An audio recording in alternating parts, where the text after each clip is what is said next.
नमस्कार सभी साथियों को। तो क्या हाल है आपके आयुब की साथियों, आप सब लोग अच्छे होंगे। तो साथियों आप भी यूपीएसआई और साथ ही यूपी पुलिस कांस्टेबल जैसे एग्जामों की तैयारी कर रहे हैं तो साथियों ये वाली क्लास आपके लिए रहने वाली है। साथियों आज की इस क्लास में हम हिंदी का एक ऐसा प्रैक्टिस सेट लगाएंगे जो कि सीधी साधी आपकी एग्जाम की तरह होगा। ठीक है, तो चलिए साथियों आज की क्लास को स्टार्ट करते हैं फर्स्ट क्वेश्चन से।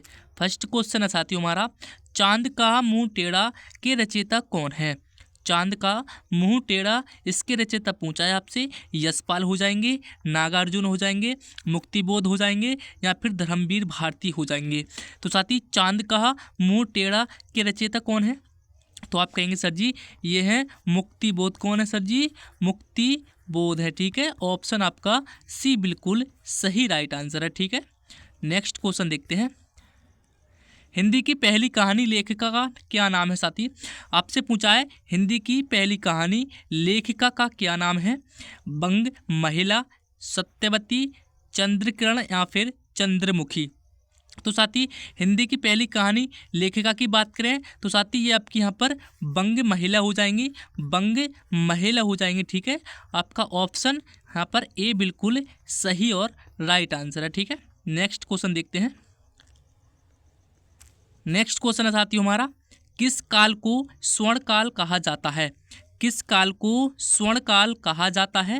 रीति काल को, भक्ति काल को, आदि काल को या फिर आधुनिक काल को। तो साथी बताइए इस प्रश्न का बिल्कुल सही राइट आंसर क्या होगा। तो साथी इसका सही और राइट आंसर हो जाएगा इसको किसको, भक्ति काल को। ठीक है, स्वर्ण काल किसको कहा गया है, तो सर जी आप कहेंगे भक्ति काल को। ठीक है, भक्ति काल को साथी यहाँ पर स्वर्ण काल कहा गया है। आपका ऑप्शन यहाँ पर सी बिल्कुल सही राइट आंसर है। चलिए नेक्स्ट क्वेश्चन देखते हैं। तुलसीदास द्वारा रामचरितमानस किस भाषा में लिखा गया है साथी।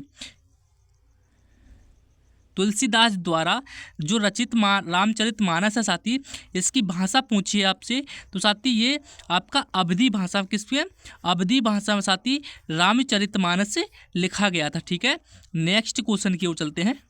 नेक्स्ट क्वेश्चन है साथी हमारा, पवन का सही संधि विच्छेद क्या होगा।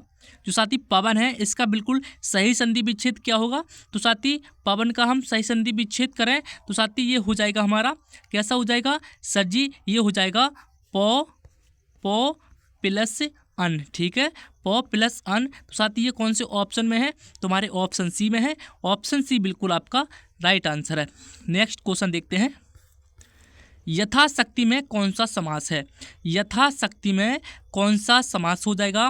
तो साथी यथाशक्ति में आपका कौन सा हो जाएगा, अव्ययी भाव समास। कौन सा हो जाएगा, अव्ययी भाव समास। अव्ययी भाव समास साथी कौन से ऑप्शन में है, तो ऑप्शन सी।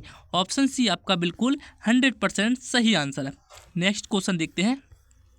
लंबोदर में कौन सा समास पाया जाता है। लंबोदर शब्द साथी इसमें आपसे समास पूछा है। लंबोदर तो उसका सही अर्थ बताइए और साथ ही इसमें समास बताइए कौन सा हो जाएगा। तो साथी लंबोदर में समास हो जाएगा आपका, लंबोदर में समास हो जाएगा आपका साथी बहुब्रीहि समास। कौन सा, बहुब्रीहि समास हो जाएगा। तो सभी साथी एक बार क्लास को लाइक करते चलेंगे। ठीक है, तो इसमें कौन सा समास है, बहुब्रीहि। चलिए नेक्स्ट क्वेश्चन देखते हैं।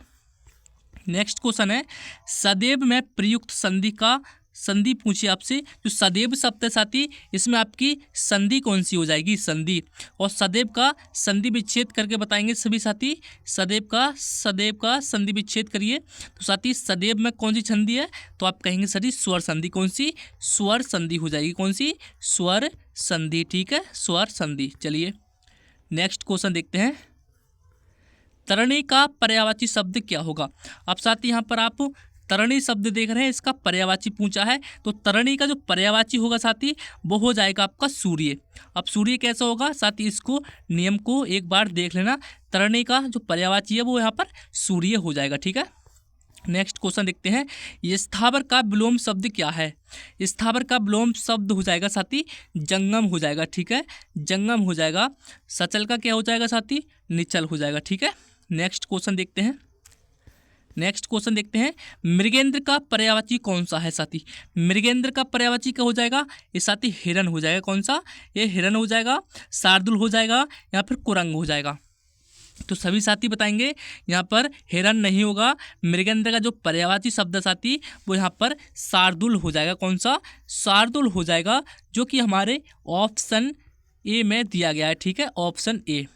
चलिए नेक्स्ट क्वेश्चन देखते हैं। अगला प्रश्न है साथी हमारा, मौन का विलोम शब्द क्या होगा? मौन का विलोम शब्द पूछा है, तो मौन का मुखर हो जाएगा, मौखिक हो जाएगा, मयंक हो जाएगा या फिर विकार हो जाएगा। तो साथी जो मौन का विलोम शब्द होगा वो यहाँ पर मुखर हो जाएगा। मुखर हो जाएगा, तो मुखर कौन से ऑप्शन में है? तो आप कहेंगे सर जी ऑप्शन ए में है। ठीक है, तो ऑप्शन ए आपका सही राइट आंसर है। नेक्स्ट क्वेश्चन की ओर चलते हैं। बुढ़ापा में कौन सी संज्ञा है? जो बुढ़ापा शब्द है साथी, इसमें आपसे पूछा है कौन सी संज्ञा है। तो बुढ़ापा में आपकी कौन सी संज्ञा हो जाएगी?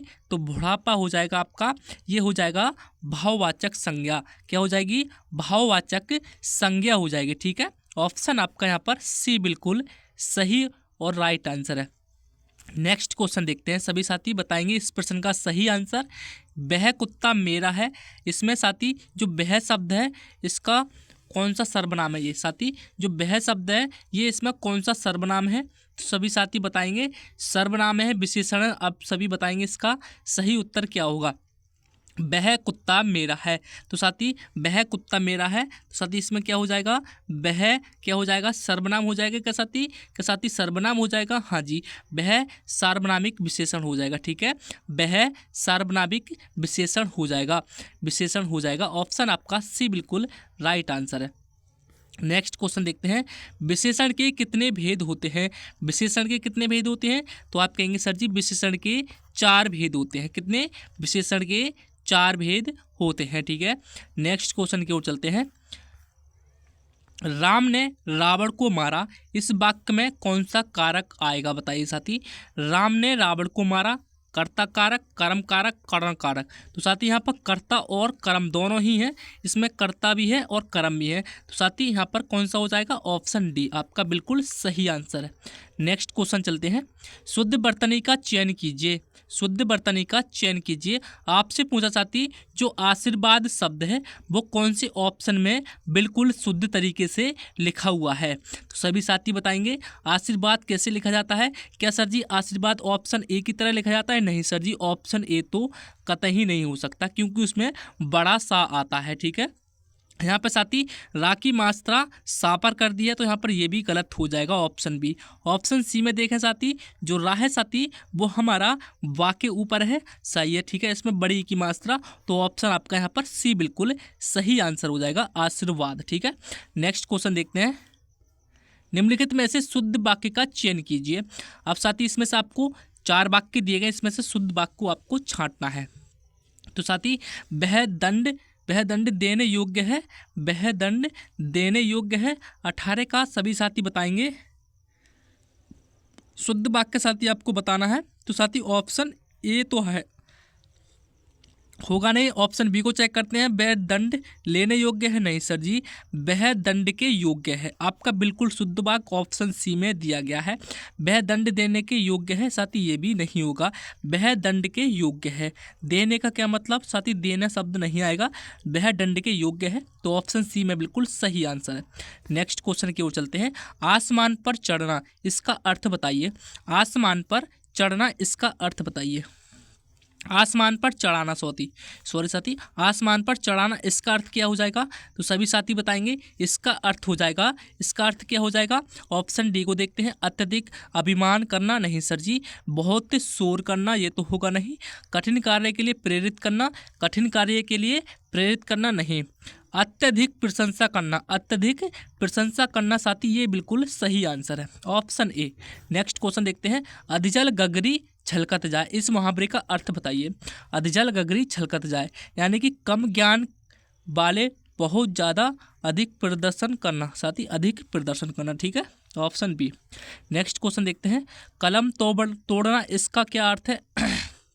कलम तोड़ना, इसका अर्थ क्या हो जाएगा? तो बहुत सुंदर या प्रभावशाली लिखना। ऑप्शन आपका बी बिल्कुल सही आंसर है। नेक्स्ट क्वेश्चन की ओर चलते हैं। वर्णों के व्यवस्थित समूह को क्या कहा जाता है? वर्णों के व्यवस्थित समूह को क्या कहा जाता है? तो साथी जो वर्ण होते हैं उनसे हमारा एक शब्द बनता है, तो साथी उसको क्या कहते हैं? हम समूह कहते हैं। ठीक है, समूह किसको कहते हैं? इसको समूह कहते हैं। तो ये वर्णमाला से होता है। ठीक है, वर्णमाला से हम, ठीक है, ऑप्शन डी। नेक्स्ट क्वेश्चन की ओर चलते हैं। नेक्स्ट क्वेश्चन है, नायक शब्द का सही संधि विच्छेद क्या होगा? जो नायक है साथी, इसका आपको संधि विच्छेद करना है। तो साथी इसका नायक का ए की मात्रा लग जाएंगी और प्लस में आपका अक हो जाएगा। तो इसका क्या हो जाएगा? ने प्लस अक। तो ऑप्शन डी में दिया गया है, तो ऑप्शन डी सही आंसर है। चलिए नेक्स्ट क्वेश्चन देखते हैं। पीपर पात सरिस मंडोला, इस पंक्ति में कौन सा अलंकार है? पीपर पात सरिस मंडोला, साथी इसमें पीपर पात पावर की इसमें साथी आवृत्ति हो रही है, तो यहाँ पर कौन सा अलंकार हो जाएगा? आप बताएंगे सर जी कौन सा अलंकार है? तो आप कहेंगे उपमा अलंकार। कौन सा? उपमा अलंकार। ऑप्शन आपका यहाँ पर सी बिल्कुल सही है। नेक्स्ट क्वेश्चन देखते हैं।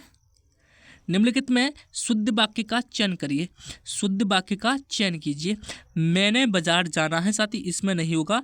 अगर यहाँ पर मैं बाजार जाना है तो इसमें ये भी गलत हो जाएगा। मैंने बाजार जाना है साथी, ये आपका ऑप्शन ए बिल्कुल नहीं होगा। ठीक है, वह दंड देने योग्य है साथी, ये भी नहीं होगा। वह दंड के योग्य है, इस तरीके से होता तो आपका सही हो जाता।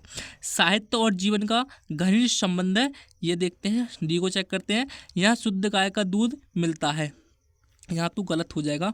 ऑप्शन सी जो है साथी आपका बिल्कुल सही वाक्य है। ठीक है, साहित्य और जीवन का घनिष्ठ संबंध है। ठीक है, ऑप्शन सी बिल्कुल राइट आंसर है। तो साथी आपने इस क्लास में टोटल 25 क्वेश्चनों का मॉक टेस्ट लगाया। आप साथी बताइए आपने इस टेस्ट में से कितने क्वेश्चनों का आंसर बिल्कुल सही दिया है? एक बार से कमेंट में ज़रूर बताना। बाकी साथी मिलते हैं किसी नई क्लास में, जब तक अपना ख्याल रखिए। जय हिंद, वंदे मातरम।